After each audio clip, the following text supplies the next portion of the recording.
Assalamualaikum warahmatullahi wabarakatuh.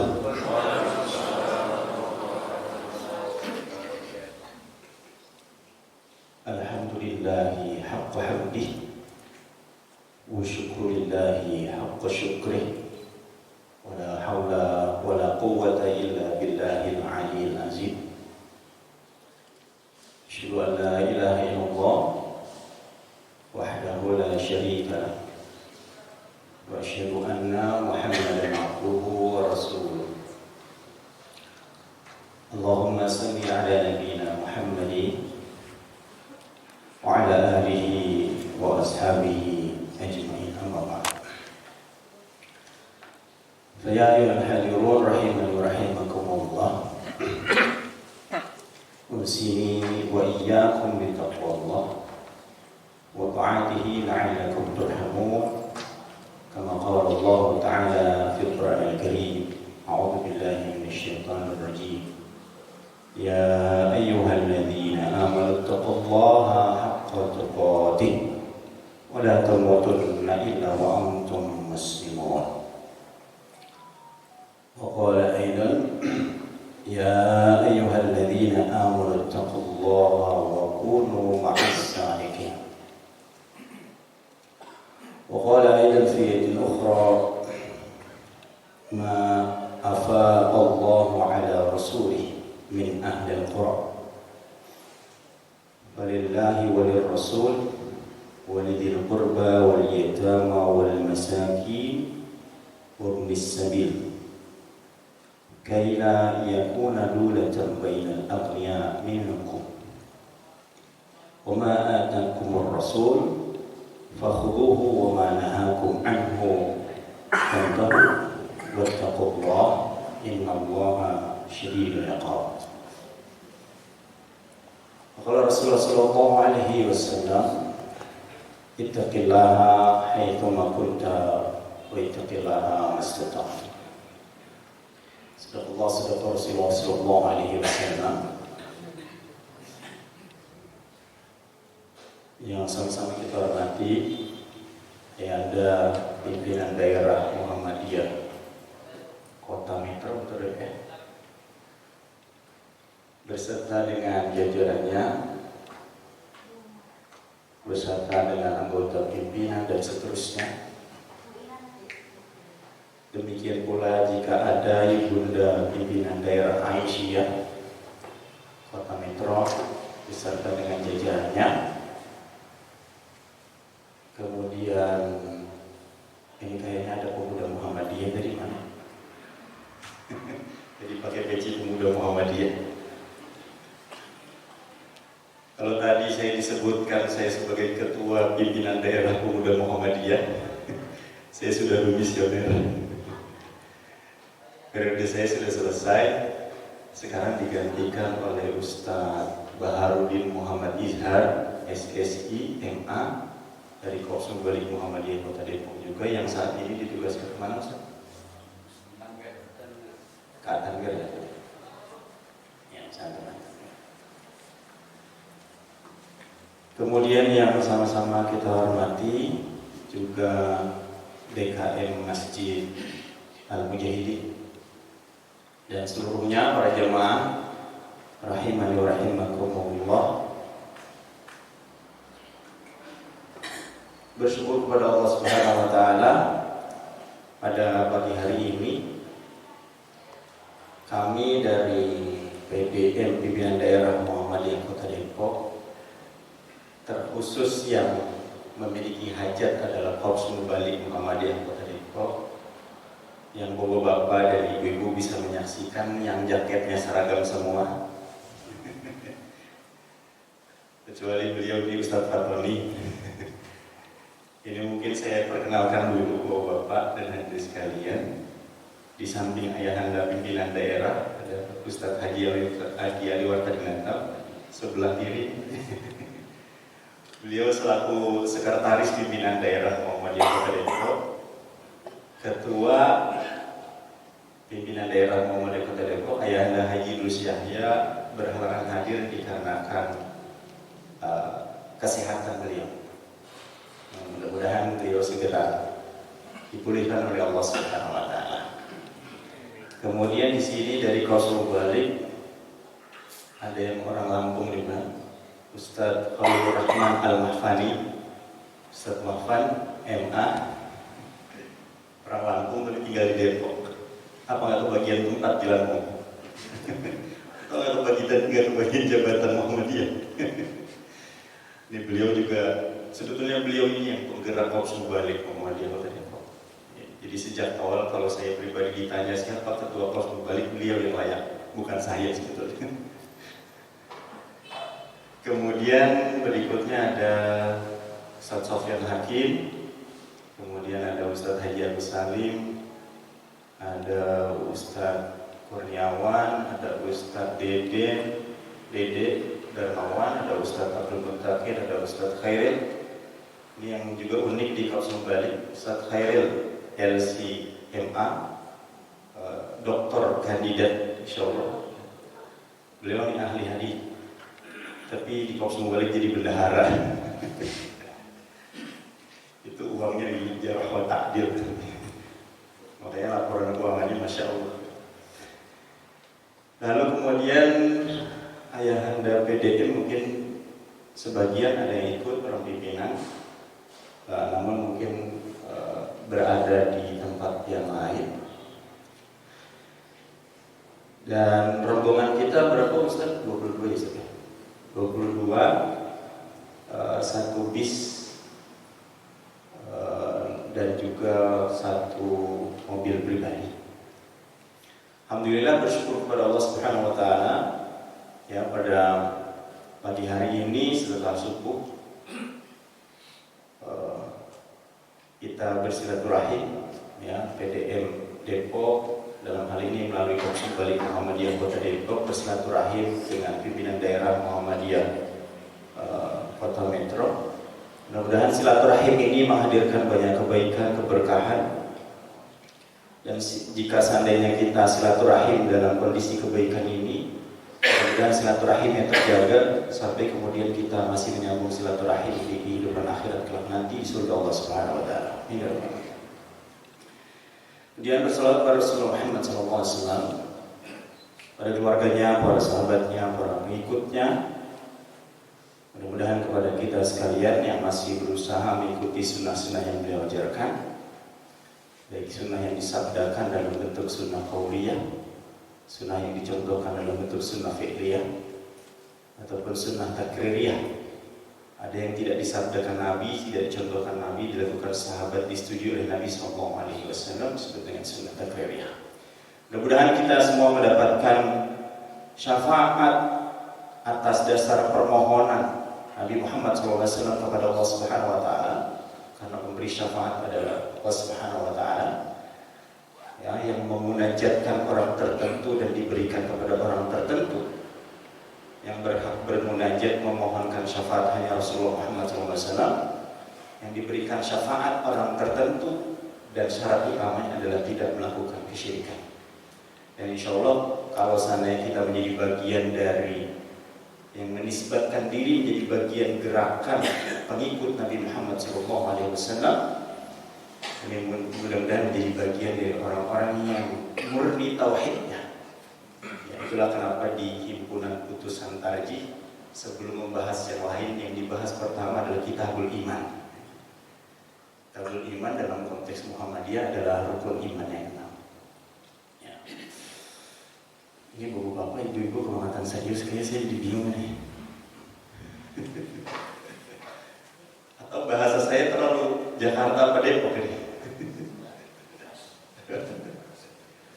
Saya juga punya kawan, tapi saya lupa di mana, di Lampung. Dulu sama-sama alma mater di Mu'alimin Muhammadiyah Yogyakarta. Jadi pernah menimba ilmu selama 6 tahun, sejak tahun 1997 sampai dengan tahun 2003 di Madrasah Mu'alimin Muhammadiyah Yogyakarta. Bersama dengan, kalau kakak kelas jauh di atas saya, ada Ustadz Haji Agus Salim yang juga punya kawan, beliau sama-sama alumni Mu'alimin, punya kawan juga di PDM Metro ya Ustadz? PDM juga? Wakil wakil wali kota Metro. Oh, wakil wali kota Metro. Alumni Mualimin. Alumni Mualimin. Di alumni Mualimin ini macam-macam. Jadi ada jadi ustaz, ada yang jadi kader bangsa seperti wakil wali kota dan seterusnya. Bapak-bapak, ayahanda, ibu-ibu, ibunda sekalian yang rahmatullah subhanahu wa ta'ala, saya ingin menyampaikan tentang Muhammadiyah, tapi dari sudut yang sering kurang terbahas. Meskipun sering dibahas juga kalau seandainya yang diundang penceramahnya adalah Buya Dr. Anwar Abbas. Buya Dr. Anwar Abbas, MMAG, ya, beliau wakil ketua pimpinan pusat Muhammadiyah yang membidangi ekonomi dan kewirausahaan. Saya menyampaikan perihal ekonomi, lalu kemudian dihubungkan dengan konteks Muhammadiyah. Ayahanda dan ibu dan sekalian rahmatullah subhanahu wa ta'ala, kalau bicara ekonomi itu adalah membicarakan tentang produksi, distribusi, dan konsumsi. Segala sesuatu yang berkaitan dengan kehidupan kita, yang berkaitan erat dengan produksi, distribusi, dan konsumsi, itu disebut dengan ekonomi. Produksi itu mengambil segala sesuatu dari apa saja yang ada di tempat tinggal kita, di lingkungan kita, ya. Termasuk segala hal yang melekat pada kita sebetulnya itu bagian dari proses, diawali dari proses produksi, ya, diawali dari proses produksi.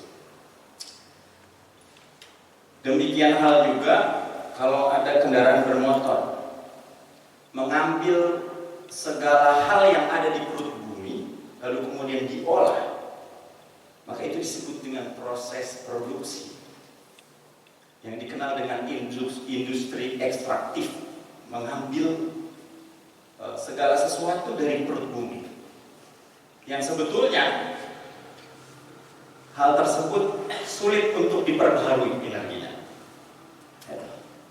Lalu kemudian dari proses produksi didistribusikan, lalu kemudian dikonsumsikan, dan kita menjadi customer dari setiap bahan yang telah diproduksi.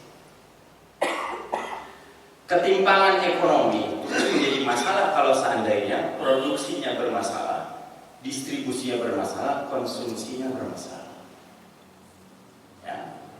Produksinya bermasalah, mengambil segala hal dari perut bumi dengan cara-cara yang tidak dibenarkan. Ya. Misalnya Muhammadiyah mengambil langkah konstitusional untuk menggugat undang-undang minerba, ya, undang-undang minerba. Menggugat diantaranya adalah monopoli yang dilakukan oleh salah satu perusahaan tertentu yang mendominasi air dari perut bumi lalu kemudian dikomersialkan dalam bentuk merek tertentu. Saya sebut merek boleh nggak Pak? Boleh. Inisialnya. Ya inisialnya Kuah. Muhammadiyah punya minum juga depannya M Kuah. Ya, M Kuah, depannya Kuah. Sekarang hampir rata-rata orang kalau pergi beli ke warung, maka apapun mereknya yang ditanyakan, ada Aqua merek Fit enggak gitu. Betul. Ada Aqua merek Fit. Ada Aqua merek apa lagi? Oh, ini produksi ini. Bandar Lampung. Gitu ya. Dan kemudian digugat karena apa? Karena diantaranya ketika mengambil segala sesuatu dari perut bumi, lalu kemudian keuntungannya didominasi, ya sebagian besar dibawa ke perusahaan Danone.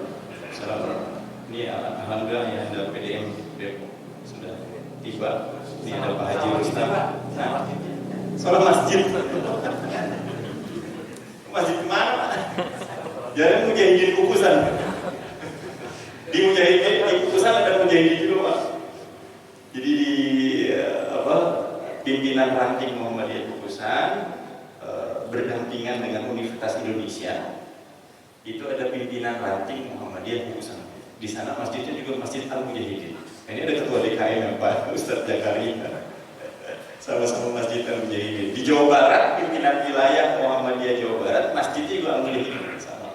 Masjid Mujahidin. Kita balik lagi ke persoalan. Ya, persoalan produksi. Ya, ketika bermasalah hadir ketimpangan, itu kemudian bisa hadir yang disebut dengan krisis ekonomi. Dominasi yang berlebihan, monopoli yang berlebihan, yang dilakukan oleh salah satu perusahaan dan seterusnya, terkait dengan apa yang diambil dari perut bumi, pasti akan mengakibatkan ketimpangan.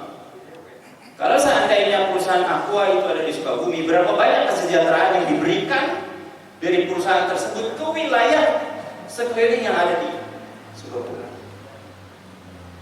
Itulah kenapa di himpunan putusan Tarji 3 dalam etika bisnis itu ada memuat etika bisnis di himpunan putusan Tarji 3. Itu diantaranya adalah melarang monopoli sesuatu, kecuali monopoli Muhammadiyah.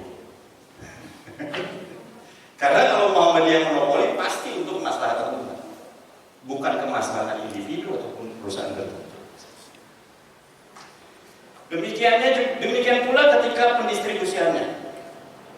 Ya, demikian pula terkait dengan konsumsi. Ya, konsumsi jika seandainya tidak dilakukan ataupun tidak berdasarkan nilai-nilai, berdasarkan moral, tidak berdasarkan al-qiyam al-asasiyah, nilai-nilai yang mendasari, ya, berkaitan dengan aktivitas ekonomi, sehingga kemudian ekonomi itu tidak menjadi ekonomi yang islami, maka akan memunculkan ketimpangan. Paling tidak kalau bicara konsumsi itu terasa betul pada saat bulan Ramadan. Yang terjadi disebut dengan inflasi bulanan. Bukan inflasi bulanan, atau inflasi setiap Ramadan. Ya. Dan inflasi itu ini Pak. Inflasi itu penurunan mata uang terhadap satu barang. Disebut dengan inflasi. Jadi kalau seandainya sekarang semangkok bakso berapa? 15.000. 10 tahun yang lalu 5.000. Semangkok bakso yang sama harus mengeluarkan uang lebih banyak. Maka penurunan nilai atau lalu kemudian itulah kenapa sebetulnya ketika Nabi SAW memilih dinar dan dirham, karena dinar dan dirham itu lebih menjaga kestabilan harga. Saya bicara ekonomi, kenapa bicara ekonomi nanti dihubungkan dengan Muhammadiyah? Karena sebetulnya S1 saya ekonomi Pak, S1 saya ekonomi, sempat profesi, kemudian MA saya ekonomi Islam. Itulah kenapa pound sterling itu mampu menghadapi dolar, karena Inggris punya cadangan emas yang cukup berhadapan dengan dolar. Sedangkan rupiah berapa satu dolar sekarang? 15. Waktu saya masuk Muhammadiyah masih 2.500 dulu, sebelum ada krisis dan seterusnya. Ini belum lagi kita akan menghadapi resesi. Bapak-bapak dan hadirin sekalian rahmatullah subhanahu wa ta'ala, sebenarnya jika bicara ketimpangan ekonomi itu sebetulnya sudah terjadi sebelum Muhammadiyah didirikan. Ketika ekonomi dan berbagai macam sumber daya alam itu dikuasai oleh kolonial. Ketika dikuasai oleh kolonial, Kiai Dahlan melihat ya, ada persoalan yang serius, ada ketimpangan yang serius antara pribumi dengan pihak orang yang datang dari luar sana lalu kemudian menguasai setiap sumber daya yang ada di Indonesia. Itu nyebutnya belum Indonesia, sebut Nusantara boleh? Boleh. Ya, maka sebelum kelahiran Muhammadiyah itu ada yang disebut di pelajaran Muhammadiyah bagi guru-guru yang mengajar Muhammadiyah. Ada faktor internal dan faktor eksternal didirikannya Muhammadiyah. Di antara faktor eksternal, salah satunya adalah persoalan ekonomi. Ya, ada ketimpangan yang begitu tinggi antara kekuasaan sumber daya alam yang dikuasai oleh kolonial dibandingkan dengan pribumi. Ya.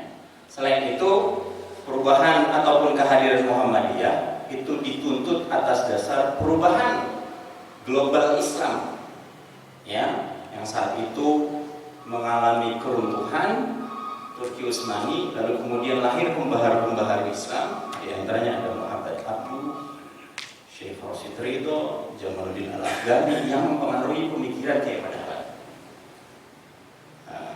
Dari situ kemudian di faktor eksternalnya ada penjajahan dan seterusnya. Sedangkan faktor internal, umat Islam itu terbagi menjadi 3 golongan saat itu. Yang pertama abangan, yang kedua santri, yang ketiga priai.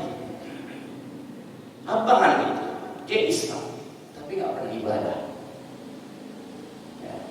Islam tapi nggak pernah ibadah, puasa, sholat nggak dilakukan, kemudian puasa juga enggak. Sholatnya setahun 2 kali. Jadi tidak ada. Kalau ada. Lalu kemudian percaya sama Nyai Roro Kidul, percaya sama Genderuwo, apalagi Pak? Buto Ijo. Saya tadi malam waktu sampai di SMK Muhammadiyah berapa Ustaz? 3, SMK Muhammadiyah 3. Ini berasa bukan di Lampung ya. Ini berasa di Jawa Tengah. Karena logatnya Jawa Tengah semua. Ya kan, Buto Ijo Genderuwo kan Jawa-Jawa semua. Buto Ijo Genderuwo abangan waktu itu. Ya. Mereka mengaku Islam, tapi kemudian masih percaya dengan tahayul, khurafat dan seterusnya. Lalu kemudian ada yang disebut dengan santri. Santri ini Muslim, ya. Lalu kemudian dia hanya belajar agama saja di pesantren-pesantren, tidak bersentuhan dengan ilmu umum. Lalu kemudian ada priai. Priai ini bangsawan, putranya raja. Lalu kemudian dia sekolah di sekolah Belanda. Sekolah di sekolah Belanda, dia Muslim tapi tidak mendapatkan pengajaran Islam. Mendapatkan pengajaran ilmu pengetahuan yang diajarkan melalui lembaga-lembaga pendidikan yang didirikan oleh Belanda, oleh kolonial. Yang kemudian di dalam film sekolah, di film Sang Pencerah, Kiai Madahlan mendaftarkan diri untuk mengajar di sekolah Belanda. Mengajarkan apa? Mengajarkan Islam kepada para anak bangsawan ini. Mereka Muslim tapi tidak mendapatkan pengajaran Islam. Di film Sang Pencerah kan begitu. Sekaligus Kiai Madahlan belajar apa? Belajar sistem pendidikan modern. Yang dari situ kemudian lahirlah sekolah madrasah diniyah Islamiyah yang kemudian juga diintegrasikan ilmu keislaman dan juga ilmu umum. Yang sebetulnya ilmu umum ini semua berasal dari Allah Subhanahu wa taala yang semuanya sebetulnya adalah Islam. Ya, ketika dipergunakan untuk kemaslahatan umat, kemaslahatan bangsa dan kemaslahatan kemanusiaan. Jadi ada faktor internal dan faktor eksternal. Entah berapa curam saat itu ketimpangan antara kolonial dengan pribumi, kekayaannya, ya, ketimpangannya. Lalu karena ketimpangan itu muncul gejolak, ada kecemburuan sosial, lalu kemudian muncul para pembaharu-pembaharu. Ya. Kalau pembaharu politik, organisasi Islam pertama itu kan SDI ya. SDI dulu Pak, sebelum jadi SDI, Sarekat Dagang Islam. Lalu kemudian Hos Cokro Haji Omar Said Cokro Aminoto bergabung di SDI. Ketika bergabung lalu kemudian berubah SDI menjadi Sarekat Islam. Yang kemudian Hos Cokro Aminoto yang melakukan beliau ini keluarga bangsawan sebetulnya. Keluarga bangsawan sekolah di sekolah Belanda. Lalu kemudian merasa bahwa kondisi yang demikian ini tidak baik Ya, yang dialami oleh anak bangsa. Ada rombongan-rombongan yang lain Melahirkan gagasan-gagasan pemikiran-pemikiran untuk melakukan pembebasan. Termasuk di antara Kiai Ahmad Dahlan pernah bertemu dengan Rasulullah. Lalu kemudian pembaru-pembaru itu datang dan seterusnya sampai kepada Kiai Ahmad Dahlan, dan Kiai Dahlan memang tidak memilih bersifat konfrontatif dalam dakwah. Di antaranya mau melamar kepada pihak penguasa saat itu untuk menjadi guru di sekolah Belanda mengajarkan Islam sekaligus belajar apa? Belajar sistem pendidikan. Lalu kemudian dari situ ketika ketimpangan itu hadir, maka Kiai Ahmad Dahlan merenungkan ayat demi ayat dan seterusnya, yang memang apa yang direnungkan oleh Kiai Ahmad Dahlan yang dikabarkan oleh Kiai Haji di dalam bukunya 7 falsafah dan 17 kelompok ayat Al-Quran, Kiai Haji, KRA Haji itu Kiai Ahmad Dahlan memang tidak banyak, akan tetap tidak banyak berbicara kemudian berceramah tentang ayat-ayat Al-Quran, tetapi ayat demi ayat dipahami lalu kemudian diupayakan untuk diamalkan sedemikian.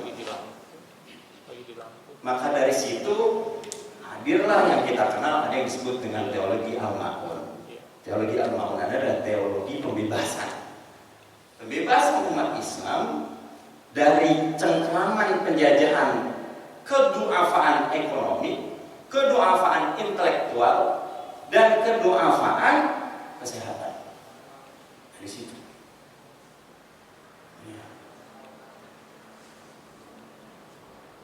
Lalu kemudian dari situ bergerak dan seterusnya, yang padahal melakukan pembaruan. Dan mohon maaf, ketika Kiai Ahmad Dahlan melakukan pembaruan sampai dengan kemudian lahir yang disebut dengan Muhammadiyah. Muhammadiyah ini tidak bisa disebut sebagai organisasi sosial semata. Tidak bisa. Karena ada seorang ustadz yang menyebutkan Muhammadiyah ini kan hanya ormas, organisasi kemasyarakatan biasa yang kegiatannya hanya sosial semata. Saya langsung dalam hati, nggak pas orang ini, nggak tepat menyebutkan. Ustadz ini nggak tepat menyebutkan nama. Muhammadiyah itu bukan hanya sekedar organisasi sosial semata, akan tetapi Muhammadiyah disebut gerakan Islam yang semua kegiatan sosialnya, pendidikan, kesehatan, lalu kemudian merambah ke persoalan ekonomi, semuanya didasarkan atas teologis, berdasarkan atas dasar keislaman. Sumber inspirasinya adalah Al-Quran dan Sunnah Al-Maqbulah. Jadi nggak bisa Muhammadiyah disebut hanya sebagai organisasi sosial semata. Kalau di Kristen ada yang namanya teologi cinta kasih, di Muhammadiyah itu teologi Al-Ma'un. Nggak bisa disamakan meskipun aktivitas sosialnya mungkin sama, akan tetapi Muhammadiyah sumber inspirasinya adalah Al-Quran. Sedangkan yang lain, ya bukan dari Al-Quran. Bapak dan hadirin sekalian, setelah ibu-ibu yang dirahmati Allah Subhanahu wa taala. Jadi dari persoalan ketimpangan itu sampai dengan hari ini, yang kemudian ketika saya sampai di SMK Muhammadiyah 3, saya itu berkaca tapi malu. Saya ini Muhammadiyah ketika bertemu dengan warga persyarikatan, dengan amal usaha suka malu. Ketika bertemu orang Muhammadiyah kan layaknya berkaca, lalu kemudian saya berkaca, Masya Allah, sekolah menengah kejuruan yang saya diceritakan dengan berbagai macam prestasinya. Makanya dari tadi malam saya mikir, saya datang ke sini itu pengen banyak mendengar tuh dibandingkan berceramah. Karena apa? Yang pertama, Allah menciptakan telinga 2, mulut 1. Itu diperintahkan untuk apa? Untuk banyak mendengar daripada banyak bicara. Yang kedua, ketika Ustaz Wafan mengajak silaturahim ataupun rihlah ke Lampung dengan berbagai macam capaian-capaian prestasinya dalam rangka tasyakur, ya, tahadduts bin nikmah, ya, tanpa melahirkan takabur tentunya. Masya Allah, prestasinya. Dan mudah-mudahan kita datang itu oleh utamanya Bapak dan Ibu. Ketika kita pulang oleh utama tapi oleh-oleh utamanya adalah berbagai macam kisah ya yang telah diperjuangkan oleh pejuang-pejuang Muhammadiyah yang berjuang berdakwah melalui jalan sunyi. Saya Ustaz sama Ustaz Fatoni ngobrol, berjuang dengan jalan sunyi. Ada banyak tokoh dan pahlawan-pahlawan Muhammadiyah yang sebetulnya berjuang memilih jalan sunyi, tidak gaduh, tidak ramai, tapi kemudian terus berbuat. Lahir ini, lahir itu, lahir amal usaha ini, lahir amal usaha itu, dan seterusnya. Yang kemudian saking luar biasanya Muhammadiyah tidak pernah pilih-pilih siapa calon muridnya, mau dia dari Muhammadiyah, mau dia bukan, bahkan yang non muslim sekalipun. Yang Pak Haidar ceritakan 80% universitas di NTT itu adalah non muslim, tak pernah pilih-pilih. Termasuk jangan ajari Muhammadiyah tentang NKRI. Balik lagi persoalan ketimpangan. Ternyata ketimpangan persoalan itu sampai dengan hari ini masih ada. Ketimpangan itu masih ada. Jika merujuk pada TN2PK, TN2PK itu Tim Nasional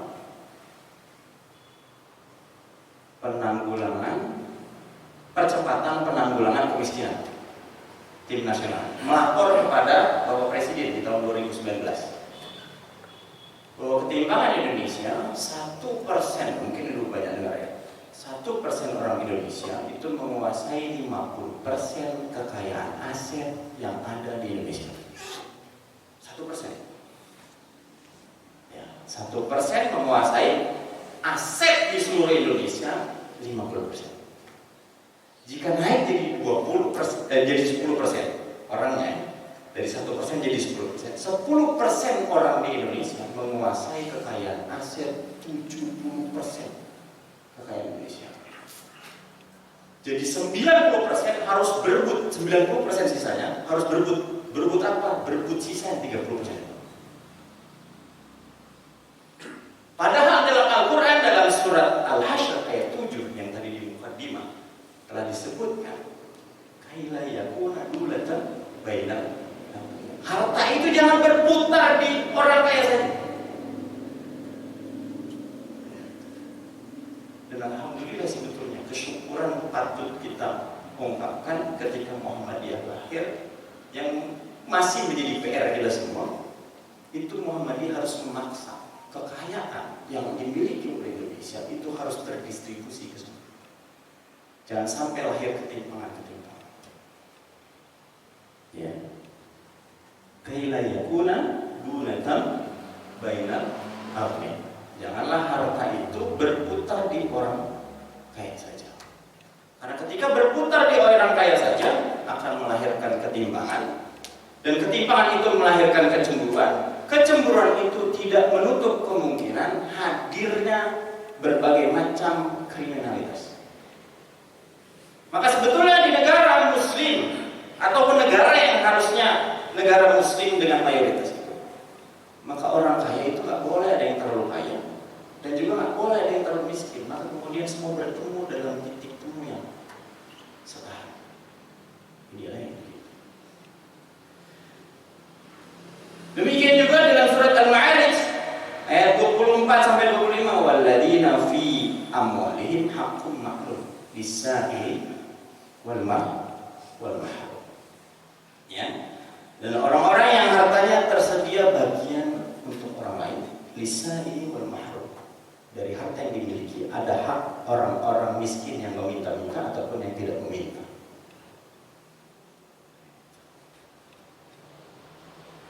Bapak dan hadirin sekalian yang dirahmati Allah Subhanahu wa taala, maka kenyataannya masih demikian. Ketimpangan kita masih tinggi. Ya. 1% menguasai 50% kekayaan Indonesia. Jika naik dari 1% menjadi 10%, 10% orang Indonesia menguasai 70%. Nah, maka memang pilar keberapa Pak yang hasil Muktamar Muhammadiyah ke-47 Makassar? Ekonomi. 3 ya? Pilar ketiga ini harus diambil alih oleh Muhammadiyah. Oleh Muhammadiyah.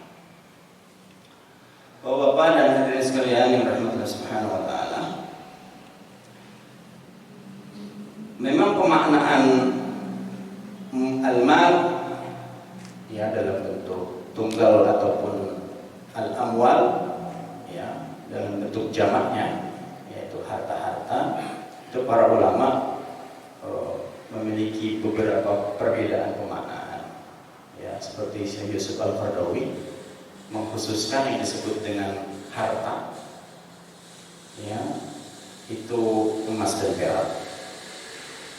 Tetapi secara umum yang disebut harta sebetulnya segala sesuatu yang memiliki nilai manfaat ya, yang diambil dari berbagai macam sumber kekayaan lalu kemudian digunakan memiliki nilai manfaat. Bapak-bapak dan hadirin sekalian rahmatullah subhanahu wa ta'ala, oleh karena itu tugas kita sebagai warga persyarikatan ini jalannya masih banyak ya, jalannya masih banyak karena ketimpangannya masih curam.